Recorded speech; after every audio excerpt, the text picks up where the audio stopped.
Tell us about some stories of you getting tricked on. Like, when I first got here, a lady, I was just new. I came here with a stick with the handkerchief on the back. For real, I just came home, so I was, you know what I mean? And my Timberlands, my Timberlands. So I had support from my family and friends back home. If it was ever a rough time for me here, because we all know it's not cheap to be here. So I had the opportunity to shoot my jab. I did it one time and it didn't work out. I went back home. And then maybe 3 months later, I came back because I understood more of the landscape. The landscape. So I knew what the first thing I needed to do. So when I came back, I ran into this lady and I was telling I ain't got no transportation or whatever. She walked in there and bought me a motorcycle for $9,500. White lady? White lady, yeah. Pushed it right out the store. What? But I couldn't sustain that because she was one of those with the collar, with the leash on it. You got to walk around with the leash, make her sit there, eat on the floor, smack her up, do all this weird shit. This is what she wanted. Right, but you're not into me. that kink? Nah. Like you can't have a sub? I do it. Oh, my fantasies wrong. For money. You can leave. Yeah. I mean, but clearly she bought you even though it was beneficial, I still couldn't keep that because it wasn't in me. Because you gotta understand, I just came home from doing a whole lot of time in jail. I don't understand any of this. Never heard of any of this. Never even knew that can exist. Oh, the kinks are new to you. Yes, it's all new to me. So you feel like I might be going back to jail. I never did anal or never did nothing. How old were you at this time? 28, 29-ish. Okay, but you had done 6 years.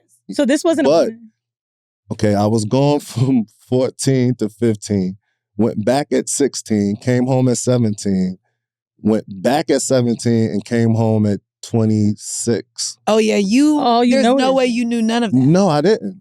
I hadn't had a white girl, never had even that much sex like that. Like you were having those with your partners or in the porn industry once you got there?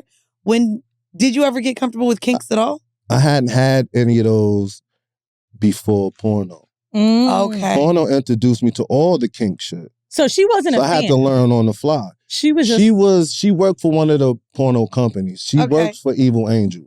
Okay. She was and she was a former she was an old school, maybe in the 80s or no, not 80s. She wasn't that. Maybe early 90s. She did do porno. Oh my God, so unprofessional.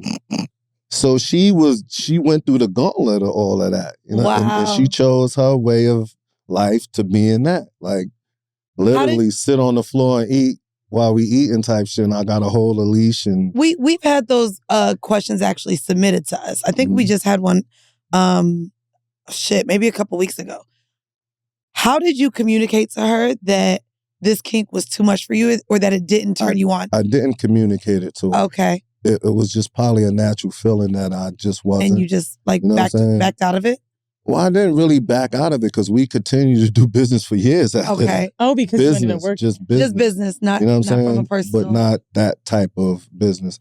And she definitely still paid me, for shit for no reason, just because, you know what I mean? Shit like that. Okay. So I still ate a little of it, but to go all the way in with that, no, you know what I mean? I think if you gave me that decision a little bit later down the line, I'd have been more prepared for it. Today, would you do it? Yeah. Hell yeah.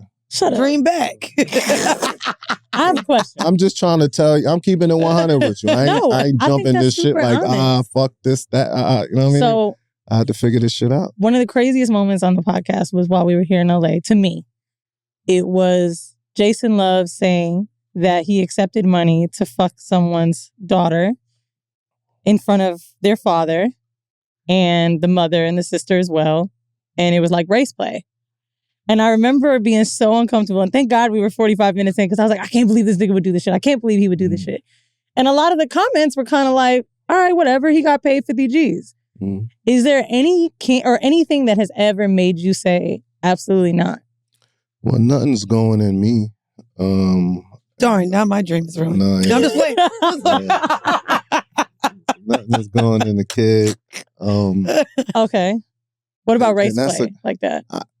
I've never been asked to do that, but I think I'd be offended and taken part of that. Because it was this scene, right? This cat, it was me, this cat named Motor Monster, and Sarah Connor, some Connor. She famous. If Connor, y'all probably know what I'm talking about. White girl with the big booty. And supposedly during the scene, she called him a nigga.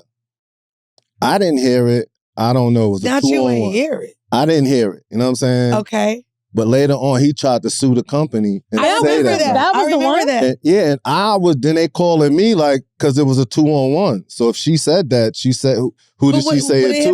Why didn't I hear it? Would it have not been on camera? He Why came in didn't her you mouth see it while on it was camera? happening, I think. I don't. Oh, that's it wasn't even on why camera? me and him got into it because I'm like, his career was over. He was going to the dirt. And he tried to go out and try to, cause some controversy, get some bread. I remember there was one specific that said, "Give me that nigga cum." That's not the one. Maybe that's what she supposedly said. I'm not sure. I mean, I'm pretty sure it's happened No, it before. has to happen more than once. sure I don't remember your name. But I was involved with the one. Well, I kept my name kind of like, because I don't know nothing. I ain't hear that. You said you ain't hear it. No, I didn't hear it. If I heard it, I would have checked it. And then why didn't you check it at the time? At the moment, right. Why would you wait months later and say she said that? So you grabbing. You know what I'm saying? You grabbing right now. I didn't appreciate that. And only reason why I spoke out about it because I was there. I was a part of it. So it's like, okay, you saying that means I'm letting that happen. So I had to say something. And then it got tension between me and him.